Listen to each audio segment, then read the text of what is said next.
¿Cuál es la relación de los Vengadores con el futuro de la humanidad? Antes de entrar de lleno a este tema, súper amigo, te quiero pedir fehacientemente que dejes de hacer lo que estabas haciendo y te concentres absolutamente en todos los conceptos que vamos a abordar en esta ocasión, que son más de 10 como puedes observar, de manera tal que puedas llegar a tener una comprensión cabal de lo que se quiere aquí transmitir. La idea es hacer un análisis fenomenológico, es decir, me voy a abocar a describir lo que yo como observador puedo ver de la sociedad y a partir de eso tú puedas hacer tus propias conclusiones o juicios de valor. ¿Ok? Bueno, Los Vengadores, más allá de la genial película con sus actuaciones, personajes y efectos especiales, ¿verdad? Lo que yo detecté que hay un trasfondo que se refiere a qué va a pasar cuando el ser humano, gracias a la ciencia y a la tecnología, logre equipararse a un dios. Y ahí podemos ver entonces el personaje de Iron Man cómo pelea con un dios como Thor o pelean entre ellos o contra un enemigo en común, equiparando los poderes. Entonces, ¿qué pasa en nuestra sociedad actual? ¿Cómo hemos ido avanzando hasta llegar a esta categoría de casi querer ser como un dios o un semidios? Podemos revisar que el Foro Económico Mundial define como la cuarta revolución industrial a la fusión de los sistemas biológicos, físicos y digitales. La fusión, lo cual se relaciona con el transhumanismo, que es una corriente que en los años 50 se planteó como objetivo aumentar a una super longevidad, aumentar a una super inteligencia y aumentar a un super bienestar a la especie humana. Hasta ahí parece que está todo bien y podemos concordar que todos queremos vivir más y mejor. El tema es de qué manera se utiliza la ciencia y la tecnología para llevar a cabo estos objetivos. Hasta dónde éticamente es posible hacerlo y dónde se empieza a transgredir la naturaleza del ser humano como tal. Por ello los quiero invitar entonces a este análisis, como les venía diciendo, para que ustedes se vayan ilustrando respecto a lo que yo he ido observando en esta sociedad en la que estamos viviendo.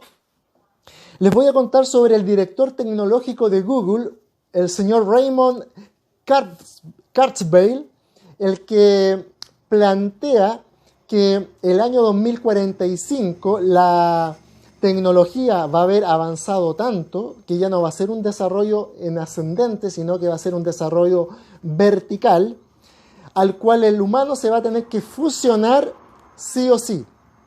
¿Ya? Podemos ver acá, les voy a mostrar al señor Raymond Kurzweil, ¿verdad?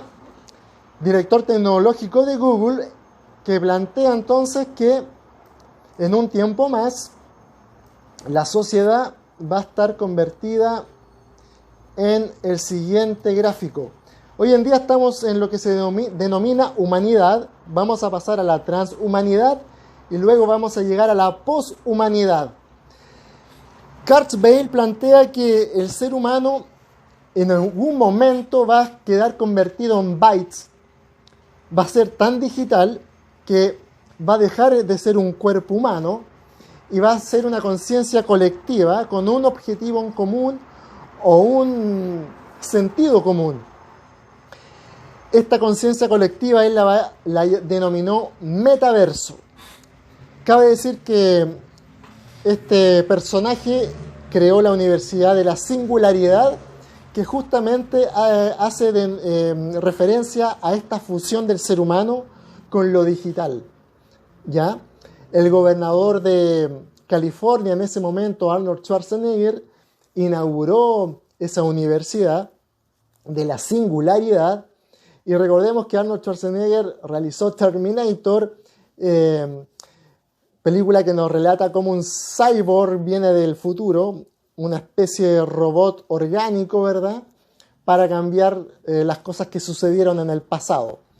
Por lo tanto, vemos entonces cómo ya hay toda una sinergia en relación a esta singularidad que, le repito, es la fusión del ser humano con lo digital.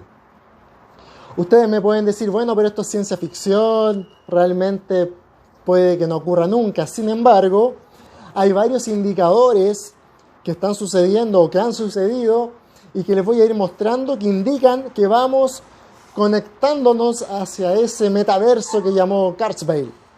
El primer indicador son los experimentos que se han desarrollado, por ejemplo, con los ratones, a los cuales les alargaron los telómeros que les posibilitan a las células vivir más. Entonces un ratón vive en promedio 6 meses y gracias a esa modificación genética lograron vivir 24 meses. Si esto lo llevamos a la especie humana, significa que vamos a vivir 300 años. Los transhumanistas postulan vivir más de 1000 años e incluso ser eternos. ¿Se fijan? Más experimentos o más desarrollos les puedo contar sobre cómo los japoneses han intervenido a los cerdos para que desarrollen órganos humanos, ¿ya? Y también supimos hace un tiempo atrás de este experimento que les voy a mostrar en esta ocasión, del ratoncito al cual se le hizo crecer una oreja humana en base a esta modificación genética. Todo eso en miras de poder conseguir que el ser humano se regenere, se autorregenere y vaya viviendo mucho más. Recordemos los experimentos con tecnología microscópica. Se propone inocularnos robots que nos vayan haciendo mejorías a nivel genético y celular. La nanotecnología. Hoy en día empresas como Apple, IBM, Google, Microsoft no están tan preocupadas con el nuevo celular que van a lanzar, sino que están invirtiendo miles de millones de dólares en crear esta nanotecnología que nos posibilite vivir más y mejor. Pues bien, el año 97, Kasparov enfrentó al computador Deep Blue. Kasparov, el campeón mundial de ajedrez, perdió ante la máquina. Más tarde, el año 2016, se enfrentó la máquina AlphaGo con un chino campeón del juego del Go. El juego del Go es mucho más complicado que el ajedrez. Se considera que es el juego de mesa más complicado que existe. Y este chinito perdió contra su contrincante, como podemos apreciar acá. Aquí está el chinito que perdió, aquí está una parte del juego. Perdió ante su contrincante la máquina cuando se pensaba que era imposible que la máquina lo venciese por la enormidad de procesamientos que hay que realizar al mismo tiempo. Y no conforme con eso, al año siguiente, el año 2017, se enfrentó la máquina AlphaGo, que le ganó a este chino, con la máquina AlphaZero, y AlphaZero le ganó 100-0 en el juego del Go a la máquina que le había ganado al chino. ¿Cómo lo hicieron? Mediante los algoritmos que son propios de la inteligencia artificial. La inteligencia artificial básicamente consiste en desarrollar algoritmos que son fórmulas que generan un aprendizaje de lo que están supervisando. Y AlphaZero tenía 2 algoritmos que competían entre sí para sacar la mejor conclusión, y eso le permitió ganarle a la máquina antecesora. La inteligencia artificial está ya en marcha. Podemos ver que en China la inteligencia artificial funciona mediante miles de cámaras que están depositadas en la sociedad china. Por lo tanto, ninguno obtiene un 100% de libertad, pero debemos decir que también tienen 100% de seguridad.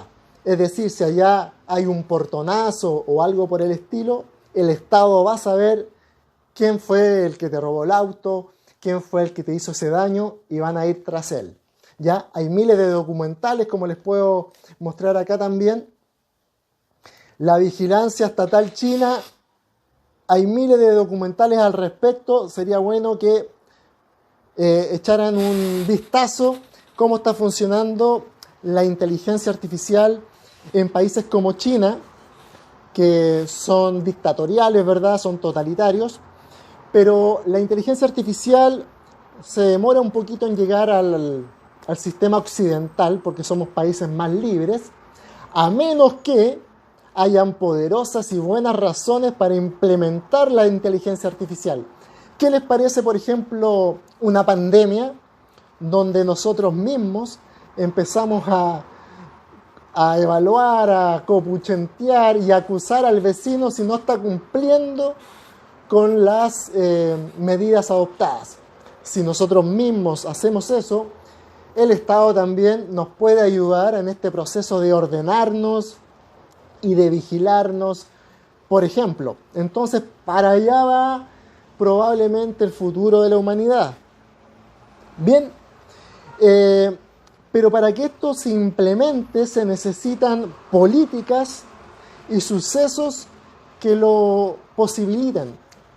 El suceso puede ser una pandemia y la política puede ser, por ejemplo, los movimientos progresistas.